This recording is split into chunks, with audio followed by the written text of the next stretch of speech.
Having a good Wednesday.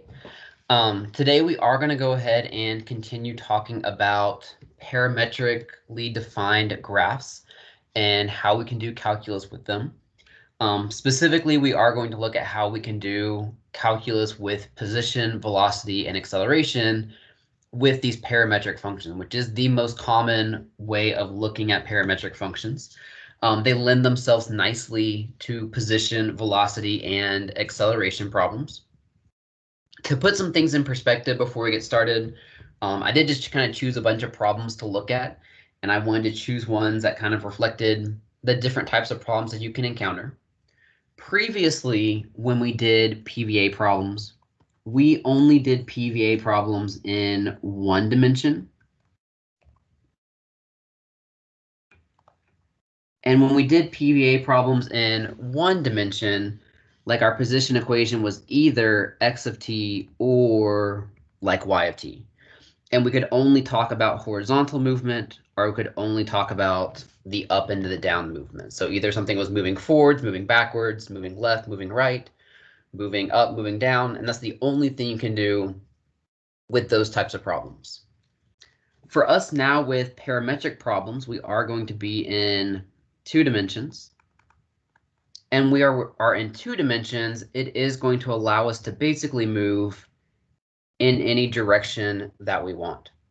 Why is it going to allow us to move in any direction that we want? Because at any moment in time, we are basically going to have an x component and a y component. So we can talk about where is it located on the coordinate plane, or we can start linking it to like some physics ideas, like what is the x component of velocity, what is the y component of velocity, and talk about the movement in that regards. And so that's what we're going to look at today. I will say most of the stuff that we're doing is going to be exactly the same as what we did in one dimension. So we still have like the derivative positions, velocity, its derivative is acceleration. There will be some differences in just a few of the formulas since we will have 2 components to talk about instead of just one. So how I have the notes laid out, I have examples 1 through 5, which is all based off of the same question, and then we'll do an arc length one at the very end. So let's go ahead and get started. You will want a calculator for this question. I chose one that was a calculator question. So looking at this problem, we have a particle is moving along the curve in the xy plane that has position x of t and comma y of t for t is greater than 0. So for a lot of the time we're doing PVA, our parameter is literally going to represent time. I know often I like to say, hey, think about the parameter as time. But when we do a PVA problem, that's literally what the t is going to represent. And the x of t and the y of t, those are coordinates. And in this case, this is representing the position. We don't have the actual functions for it in this problem. But that's going to represent the position or location of this particle. So it's no longer moving just up and down or left and right. It's following some function and moving all over the place. What I have provided to us is the dy dt and the dx dt. Well, those will be the derivative of the position components. So this would be representing the velocity. And we have the horizontal velocity, and then we also have the vertical velocity. So a lot of these questions, again, I think many of you will be able to figure them out without me because they really will be attached to what we did first semester. A lot of you will have an understanding of it from physics. But we have this question. At t is equal to 2, is the particle moving up or is it moving down? Well, if we're talking about movement, we know that we want to talk about the velocity. And unlike a previous problem where you just plug 2 into the velocity, now we have to make a choice. Which component of velocity are we talking about? Well, if I'm talking about moving up or moving down, clearly we're going to be using the y component of the velocity. And I want to find the y component of the velocity when when t is equal to 2. And so I can just plug it in for sine of 2 squared. I am going to evaluate this in my calculator. Make sure, of course, you are in radian mode. It doesn't matter if you're in function, parametric, or even polar mode. We just want to evaluate the number and then round to 3 places. I get negative 3.027. Why is that important? That is less than 0. So the y component of velocity is less than 0. So this particle is moving down. If that was positive, the particle will be moving up. If you're talking about the left or the right hand motion of the particle, you would have used dx dt instead. Questions on that one? All right, let's just keep moving along. Example number 2, same problem situation. At this time, we want to say at t is equal to 0, the particle is at -1, 2. So we do have an initial condition. It tells you when t is equal to 0, the particle's position is -1, -2. That is where it is located at. We want to find the position of this particle when t is equal to 2. So we are going to kind of think back into our arsenal of like what we've learned in calculus of how we're going to approach this problem. And when I'm looking at this problem, I don't really know the position equation. Like we don't know what those are. We just know that they exist. There's an x of t and a y of t. But we are given the derivatives of the position. So we do have, I won't call it x prime, but we do have the velocity, which we know is the derivative of position. So think back how we're going to apply this one. This is basically the parametric version of stuff we did back in Unit 7 with the first fundamental theorem of calculus. I'm going to put some asterisks here because it's one of our big formulas we have in calculus that is super useful to us. Remember that basic formula. If you're trying to find the ending value, you use the initial condition plus the integral from the initial condition to what you're finding of the derivative of the function you're trying to find. So what are we trying to find? If I'm trying to find the position at t is equal to 2, unlike a normal PVA problem, this one's going to have two parts. We're first going to have to find the position horizontally. What is the x position at t is equal to 2? And then we're also going to have to find the y position at 2 as well. Well, how do we do that? We're just going to set up a simple integral and then punch it into the calculator.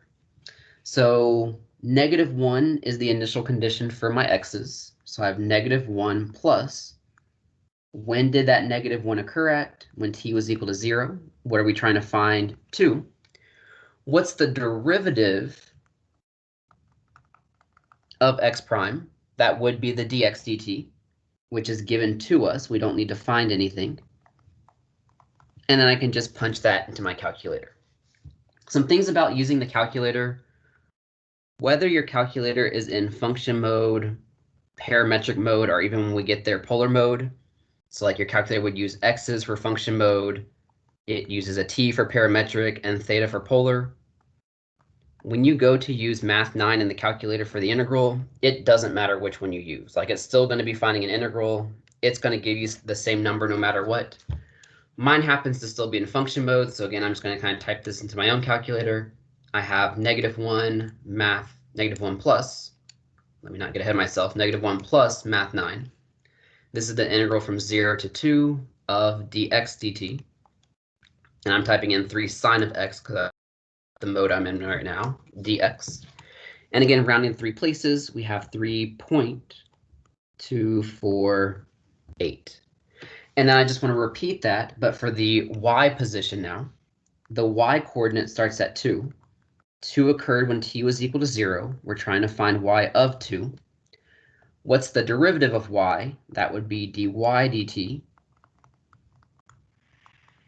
And then I can just punch that into the calculator to find my answer. So I have 2 plus math 9, integral from 0 to 2, 4 sine, I'm typing in x squared, yours might be in parametric, so you have t squared, dt or dx. And we get 3 places, 5.219. You do want to make sure you answer the question. So it is asking for the position. The position is given by a coordinate. So we know basically now at the time t is equal to 2, the position is 3.248, comma 5.219.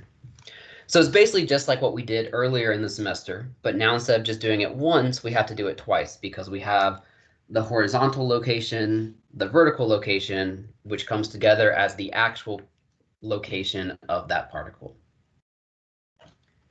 Questions on that one? All right, next problem. Again, I'm hoping you feel that this is easier. I think it's easier than just doing calculus with parametric functions in general, because most of us have a good understanding of PVA.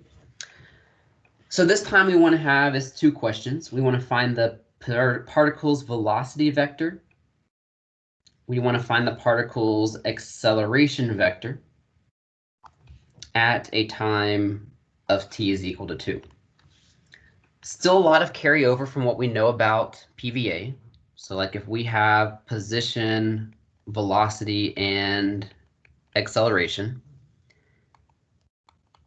position is still the original function. Velocity is still the first derivative, and acceleration is still the second derivative of position.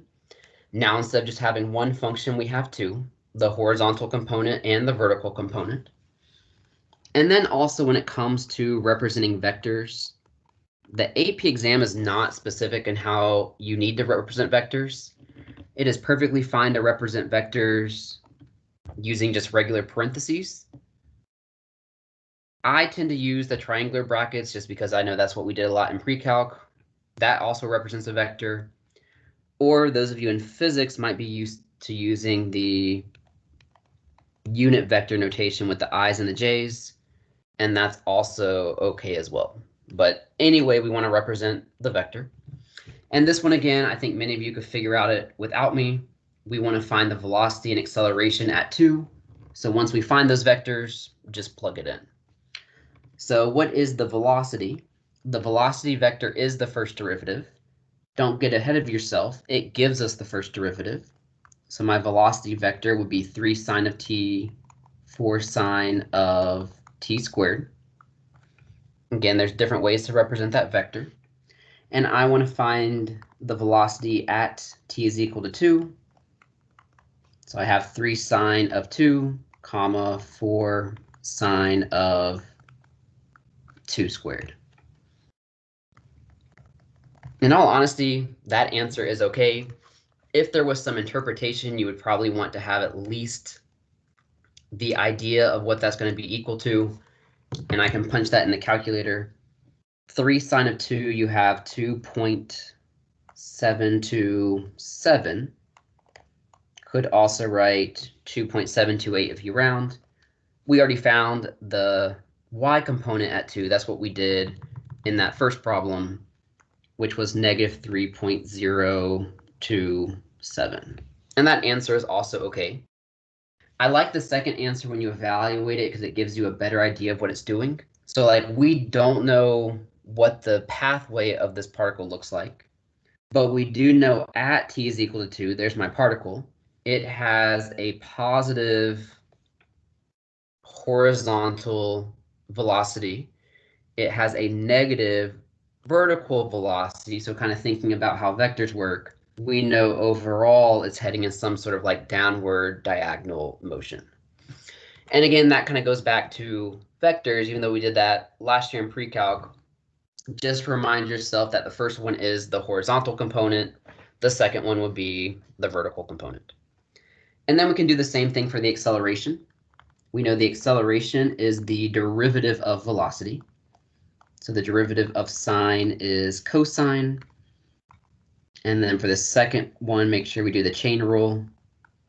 Leave the inside the same times the derivative of the inside. And then we want to find the acceleration at t is equal to 2. So plug it in.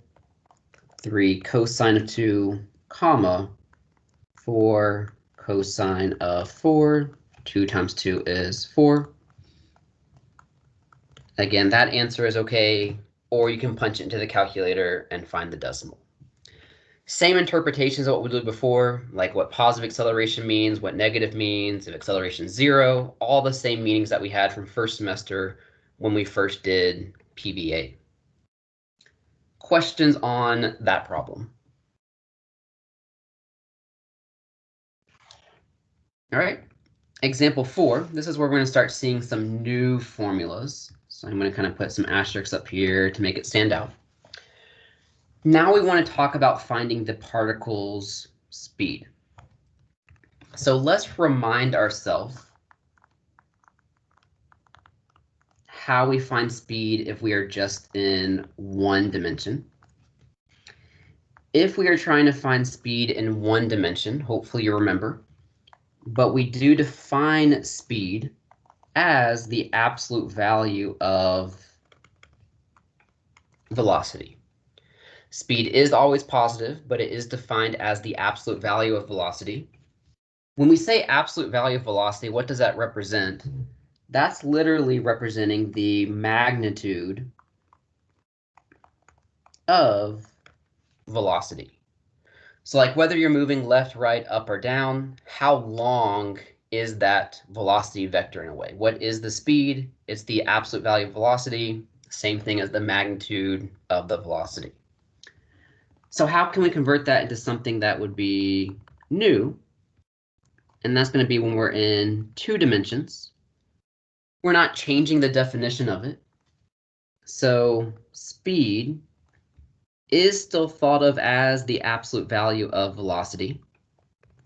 But we do need to remind ourselves that this velocity is now representing a vector because we have the x component of velocity and we have the y component of velocity. So remember from last year, when we use this symbol for absolute value on vectors, we didn't call it absolute value.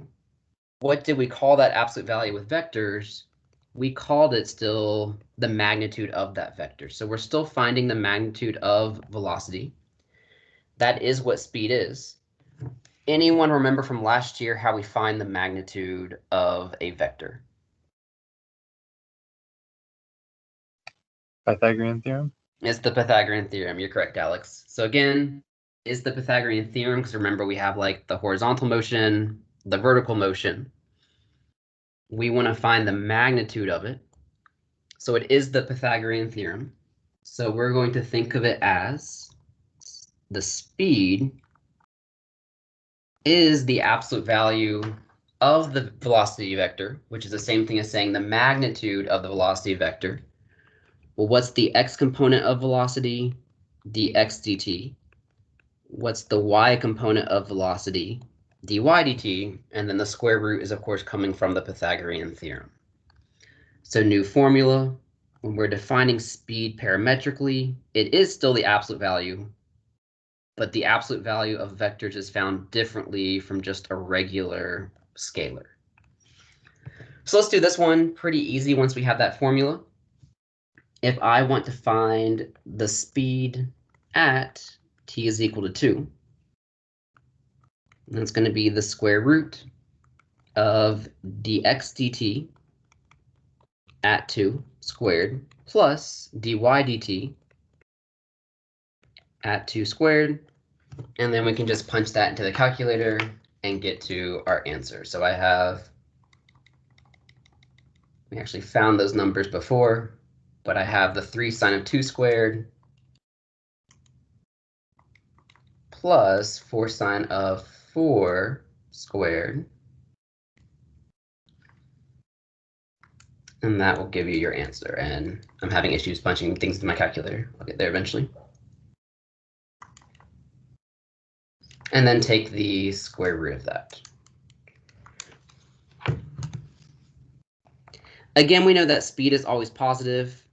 Still makes sense for this problem. We're still going to get a positive speed because we are taking the square root, so it's going to be positive anyways. But big idea, there's a new formula based off of an old formula in many ways for the speed when a graph is defined parametrically. Questions on that? All right, Last example 5, and then there's just one more with arc length. Same question, but now I'm going to ask us to find the total distance of a problem, of the particle.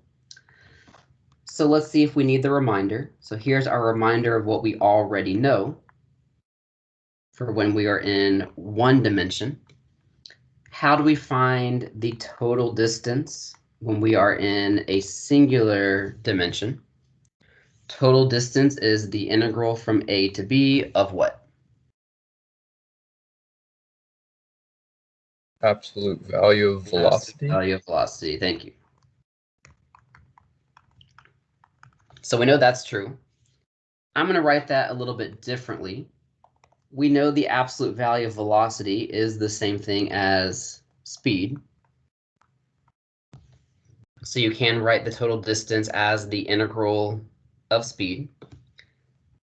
New formula, nothing is really going to change. Just a different way of thinking about it. So total distance, when you are parametrically, it's still going to be the integral from A to B of the absolute value of velocity, but we're going to think of that as the magnitude of velocity. And again, the magnitude of velocity is the same thing as speed. What do we say speed is? So we're doing the integral from A to B. The magnitude of velocity is the x component of velocity squared. The y component of velocity squared, and that's going to be the formula for total distance. Where do we recognize that formula for total distance? Arc length. That's the arc length, which we did yesterday. And I hope that's kind of like a duh moment, but then also kind of a neat coincidence and something that makes sense. If you're trying to find the path that a particle is going, that literally is going to be the arc length of its position graph, which happens to be that formula. I will say if you're doing this one in the calculator, if you can simplify it, sometimes it makes it a little bit nicer because these can take a while for the calculator to figure out. But let's go ahead and work it out. So I'm looking for the total distance from 0 to 2 in the t. The square root of, we're not going to plug any t values inside that square root, but we have the dx dt squared plus the dy dt squared with respect to dt. And then you can just punch that into the calculator. Again, I will say heads up, it takes a while sometimes, especially if you have some complicated integrands inside that radical. Careful, of course, with parentheses as you type it in. Doesn't matter what your mode is as long as you type in the functions correctly. But it will take usually a couple seconds to kind of process. And I get 5.959, or if you're rounding, you can say 5.960. And again, the new formula we're focused on, when defined parametrically, this is how we're going to define total distance. Same formula as in one dimension. It's still the integral of the absolute value of velocity. We just have to find absolute value differently when we have a vector, because we have a horizontal and a vertical component we have to consider. Questions on that one? All right, last one. Go ahead and try this one on your own. It's another arc length one. The only difference is, so it is a different problem. Please notice that I am giving you the position equation this time. So make sure you kind of set it up correctly. Go ahead and take a moment to try this one. Again, you want to do the setup and then also use your calculator. If your calculator takes a while to calculate this one, I would recommend simplifying your integrand a little bit and then typing it into the calculator. But go ahead and take a second to try this one. And this is where we're actually going to go ahead and wrap up today's notes.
And so again, pretty straightforward problem. Don't need to worry about thinking about what this graph looks like parametrically. But we have the total distance is the same thing as the arc length of the position curve. So it's formula, the integral from starting to end of, coming from the Pythagorean theorem, the square root of the derivative of x squared plus the derivative of y squared. Left off my squared in my setup there. I simplified it. Maybe your calculator calculated it without simplifying it, but I did simplify it a little bit and then punched it into my calculator. And that would be my final answer. Questions on that one?